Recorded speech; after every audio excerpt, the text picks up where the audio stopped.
तो अस्सलाम वालेकुम। हेलो दोस्तों, क्या हाल है आप सबके। तो हम आज सीखने जा रहे हैं फॉरेक्स ट्रेडिंग। ठीक है, तो बेसिकली फ्री क्लास है, ऑनलाइन भी हम क्लास दे रहे हैं और मैं हम वीडियो भी रिकॉर्ड करके यूट्यूब पे प्लेलिस्ट के अंदर आपको देख लोगे जो आप देख रहे हो। ठीक है, व्हाट इज़ फॉरेक्स। फॉरेक्स क्या है? Forex is exchange. ठीक है, मतलब for example US US dollar हो गया, यूएसडीटी हो गया, और जेपीवाई यूएसडीटी, जीबीपी यूएसडीटी, ऐसे एक्सचेंज से हम फॉरेक्स के अंदर ट्रेड करते हैं। ठीक है, वाई फॉरेक्स। फॉरेक्स क्यों करना चाहिए हमें? बेसिकली फॉरेक्स इसलिए करना चाहिए कि फॉरेक्स की मार्केट सबसे बड़ी मार्केट है, दुनिया की सबसे बड़ी मार्केट है। $9 ट्रिलियन की डेली की ट्रेडिंग वॉल्यूम है इसमें। ठीक है, आगे बढ़ते हैं। फॉरेक्स इसलिए करते हैं क्योंकि 24 घंटे मार्केट ओपन होती है। ठीक है, घर बैठ के हम काम कर सकते हैं, कोई टाइम लिमिट नहीं है, कोई चीज़ की वो नहीं है, और छोटी इन्वेस्टमेंट से हम बिल्कुल काम को अपने इजीली रन कर सकते हैं। ठीक है, फॉरेक्स हम इसलिए करना चाहिए। फॉरेक्स के अंदर सीन्स इज दैट कि ऐसा है कि 24 घंटे मार्केट हाई वॉल्यूम के साथ ऑन रहती है। ठीक है, ओपन रहती है, और हम घर बैठ के भी काम कर सकते हैं। इसके जो बेनिफिट्स हैं मैं वो आपको बता रहा हूँ। घर बैठ के भी काम कर सकते हैं और छोटी इन्वेस्टमेंट से भी हम काम स्टार्ट कर सकते हैं। ठीक है, और इसको हम जब इसमें काम स्टार्ट करते हैं तो हम अपने पाकिस्तानी पैसे डाल के डॉलर में अर्न करते हैं। ठीक है, डॉलर में हम अर्न करेंगे, मतलब डॉलर में कमाएंगे। ठीक है, लेकिन हम कर रहे हैं तो इसके अंदर एक वार्निंग लाइन है, वो ये कि कोई फॉरेक्स शॉर्टकट नहीं है, कोई गैम्बलिंग नहीं है। ठीक है, ना ही प्रॉपर, सिर्फ जो भी है ना, जो भी है प्रॉपर स्किल्स के ऊपर आपकी डिपेंड करता है। आपकी स्किल्स कैसी हैं, आपकी प्रैक्टिस कैसी है। जितनी आप डेमो के अंदर प्रैक्टिस करेंगे, जितनी आप डेमो के अंदर काम करेंगे, अपने आप को इनहेंस करेंगे, तो ही जाके आप अच्छा और बेस्ट काम कर सकते हैं। ठीक है, वरना ये शॉर्टकट के अंदर लोग बहुत लॉस करते हैं। 100-200 डॉलर डाल देंगे और काम कर रहे होंगे और कुछ नहीं जाएगा इसमें, बस उनका सिर्फ लॉस होता रहेगा, बस ये सिस्टम चलता रहेगा। तो ये सीन बहुत आउट है। बेसिकली ट्रेडिंग क्या होती है? ट्रेडिंग ये होती है कि हम सस्ता किसी चीज़ को खरीदते हैं और उसको महंगा बेचते हैं। जैसे हम फॉर एग्जांपल गोल्ड पे आ जाते हैं, हम गोल्ड को बाय करते हैं 400 पे। फॉर एग्जांपल 400 पे हम बाय करते हैं, मार्केट जाती है 410, और ये डॉलर में हमें साइड पे शो नहीं कराता, मैं आपको लिख के बता रहा हूँ। 410 पे मार्केट जाती है तो हमें होगा 410 पे मार्केट जाएगी तो हमें होगा $10 का प्रॉफिट। अब हम आगे समझेंगे लॉट साइजिंग, ठीक है, ट्रेड मैनेजमेंट, और ये बेसिकली सारा अभी हम सिर्फ बेसिक कवर करें तो उसके बाद हम आगे चलेंगे। ठीक है, फॉर एग्जांपल हम सेल करते हैं यहाँ से 400 पे, 400 पे हम यहाँ से गोल्ड को सेल करते हैं। तो ये ट्रेडिंग के बारे में बता रहा हूँ मैं। तो उसको 99 पे जाएगा तो $1 का प्रॉफिट होगा। ठीक है, अब ऐसे ही ये 390 पे जाएगा तो हमें कितने का होगा? $10 का प्रॉफिट। दैट कि हम जो फॉरेक्स कर रहे हैं, फॉरेक्स के अंदर सारी होती करेंसीज, जैसे जीबीपी, ठीक है, यूएसडीटी, ठीक है, गोल्ड, यूएसडीटी, ठीक है, सिल्वर, यूएसडीटी। अब गोल्ड को जो फॉरेक्स के अंदर बोलते हैं वो बोलते हैं XAUUSD, ठीक है, और सिल्वर को बोलते हैं XAGUSDT।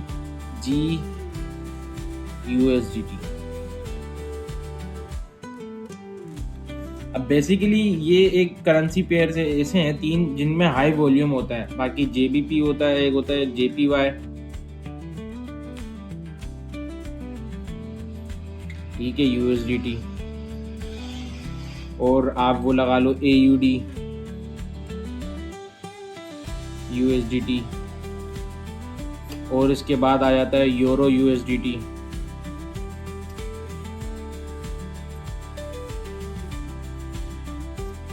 अब सीन इज दैट के मैंने ये बताने का मकसद क्या है, फॉरेक्स के अंदर ये करेंसी पेयर्स बहुत सारे होते हैं, जिसमें हमें क्रिप्टो के अंदर भी कुछ चीज़ें ऐसी होती हैं जो फॉरेक्स के अंदर इंक्लूड होती है। तो अब सीन क्या है, हम किस पे काम, ज़्यादातर हम किस पे काम करेंगे? हाई वॉल्यूम जो है वो गोल्ड का है, जीबीपी का है, ठीक है, और एक सिल्वर का है, जिसमें हम बोलते हैं XAGUSDT, गोल्ड को बोलते हैं XAUUSDT। ठीक है, टॉपिक पर चलते हैं, बुलिश और बेरिश। बुलिश क्या होता है? मार्केट यहाँ से एक ग्राफ होता है मार्केट के अंदर ना, ये ग्राफ है, ठीक है, जिसके अंदर फॉर एग्जांपल हम अपनी वैल्यूज़ लिख देते हैं 1 2 3 4 5 6 7 8, ठीक है। अब इसके अंदर सीन्स कैसे चलेंगे?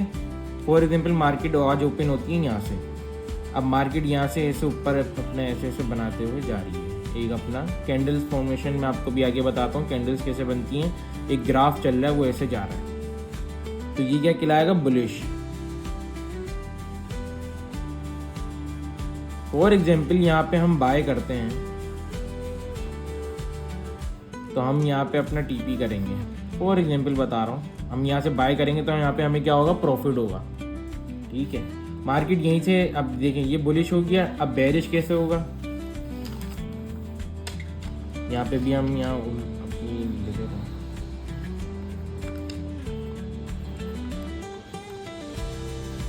फॉर एग्जाम्पल अब मार्केट यहाँ से यहीं से ओपन होती है, ठीक है। ओपन होने के बाद मार्केट ऐसे डाउन जा रही है, तो ये बेरिश कहलाता है,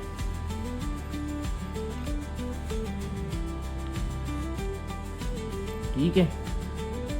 अब सीन इज दैट के ये बुलिश हो गया, ये बेरिश हो गया। अब इसके बाद एक और इसमें आता है कि रेंज। मार्केट का एक बड़ा ग्राफ होता है, मैं आपको फॉर एग्जाम्पल बता रहा हूँ। मार्केट एक ऐसे मूव करती है तो बुलिश, ऐसे मूव करती है तो बेरिश, और मार्केट के बीच में मार्केट जैसे ओपन हुई और ऐसे ऐसे अपने कैंडल्स फॉर्मेशन बनाते हुए आगे बढ़ती रही, ऐसे बिल्कुल सेंटर के अंदर ना, यूँ। ये कहला देती है रेंज। रेंज, और उसको दूसरी लैंग्वेज में भी बोलते हैं साइडवेज। हम बेसिक्स से सीख रहे हैं तो हम थोड़ी हमें कुछ बेसिक्स पता होना चाहिए। अब इसमें आ जाते हैं कि हम कैंडल फॉर्मेशन, ठीक है। अब हम आ जाते हैं कैंडल फॉर्मेशन पे। कैंडल फॉर्मेशन कैसे होती है? फॉर एग्जांपल मार्केट 100 पर है, एक वैल्यू है 100, यहाँ से मार्केट ने अपनी एक कैंडल बनाना शुरू करी ऐसे। वो बनाते बनाते 110 पे चले गई मार्केट की ना, एक अपनी बॉडी होती है, वो ऐसे बॉडी चले गई। अब वो वहाँ पे आके क्लोज दे देती है, पहले ऊपर जाती है वो, सही है, फिर वहाँ पे वो विक देती है, फिर नीचे आके क्लोज हो जाती है। पहले जब नीचे आती है इससे थोड़ी सी नीचे आती है, ऐसे कैंडल ऐसे फॉर्म होती है।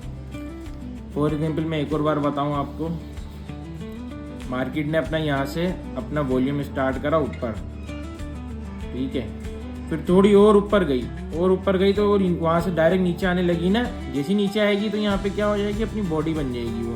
उसके बाद और नीचे आते आते वो विक छोड़ती भी आएगी और नीचे आएगी ऐसे बॉडी बन करी, यूँ बॉडी बन करी।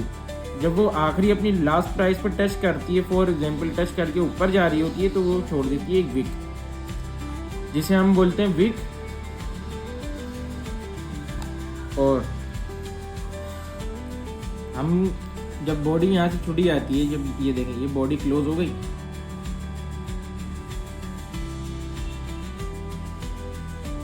Body close. अब ये कभी ग्रीन भी हो सकती है, ठीक है, और रेड भी हो सकती है,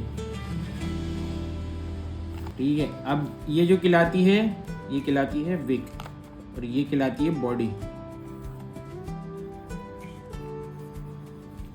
ये इसका हाई कहलाएगा, ठीक है, ये इसका लो कहलाएगा, और ये क्लोजिंग कहलाएगी। ये जो वही ना, ये क्लोजिंग कहलाएगी। तो ये आगे बढ़ते हैं। अब इसको एक और, ये जो एक डंडी आ रही है ना, इसको डंडी बोलो या एक लो प्राइस रेंज, सही मानों में जो इसको लो प्राइस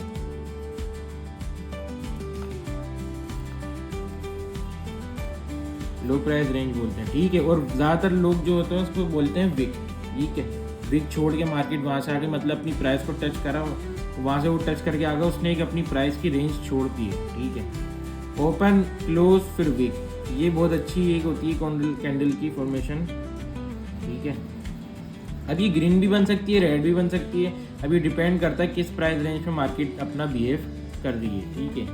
और जो बाय वाली कैंडल होती है ना,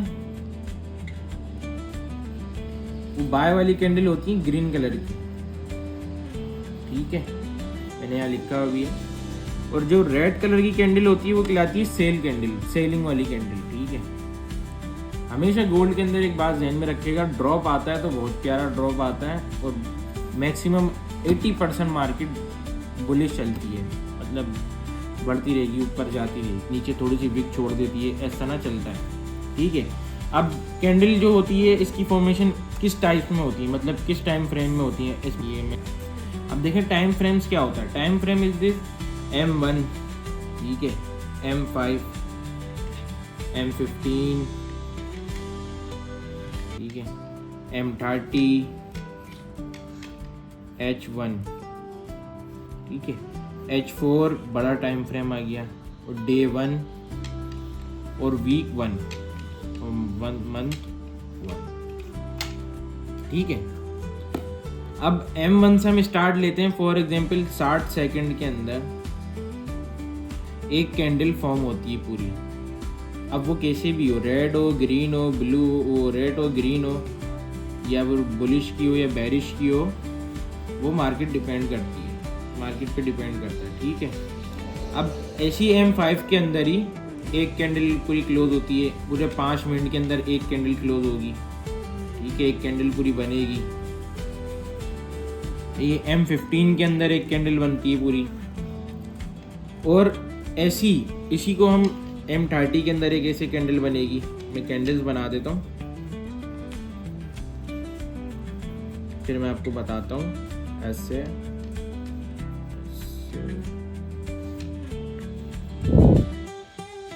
अब जो 5 मिनट के अंदर कैंडल है ना, वो एक फॉर्म होगी, ठीक है, एक बन गई, सही है कैंडल, तो M1 के अंदर वो 5 कैंडलें बन जाएंगी। ठीक है, अब ऐसी M15 के अंदर जब एक कैंडल पूरी बन जाएगी ना, तो M5 के अंदर वो 3 कैंडल बन जाएंगी। ऐसे ये सिस्टम चल रहा होता है। जैसे M30 के अंदर एक कैंडल बनेगी तो M15 के अंदर 2 कैंडल बनेंगी, और M15 की एक कैंडल बनेगी। ठीक है, ऐसी H1 के अंदर मतलब पूरे 1 घंटे के अंदर 60 मिनट के अंदर पूरी एक कैंडल बनती है, तो M30 के अंदर वो 2 कैंडल्स बन जाती हैं।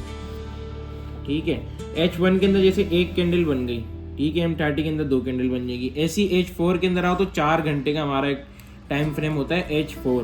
4 घंटे के अंदर एक कैंडल बनती है पूरी। फॉर एग्जाम्पल जैसे दोपहर के हम जैसे शाम 6 बजे से कैंडल स्टार्ट हुई है, ठीक है, बनना, और 10 बजे आके अपना वो क्लोज होती है पूरे 4 घंटे के अंदर। ठीक है, इसमें कोई टाइम लिमिट नहीं होती, इसकी सिर्फ ये लिमिट होती है जिस टाइम पे वो क्लोजिंग होगी उसी टाइम पे वो ओपन होगी, उसी टाइम पे क्लोज होगी। अब इसी के अंदर आ जाओ डे 1 के अंदर। अब मार्केट हमारी 1 घंटा बंद होती है, ठीक है, नाइट पे हमारे लिए यहाँ रात होती है तो वहाँ पे हमारा दिन होता है, तो 1 घंटा मार्केट होती है बंद। तो डे 1 वाली जो सीन है ना, उसका ये है कि वो 22 घंटे में या 23 घंटे में वो एक कैंडल बनती है। और वीक का ये होता है मंडे से स्टार्ट होती है, वो ओपन होती है, ठीक है, बनते बनते बनते बनते वो फ्राइडे वाले दिन क्लोज हो जाती है।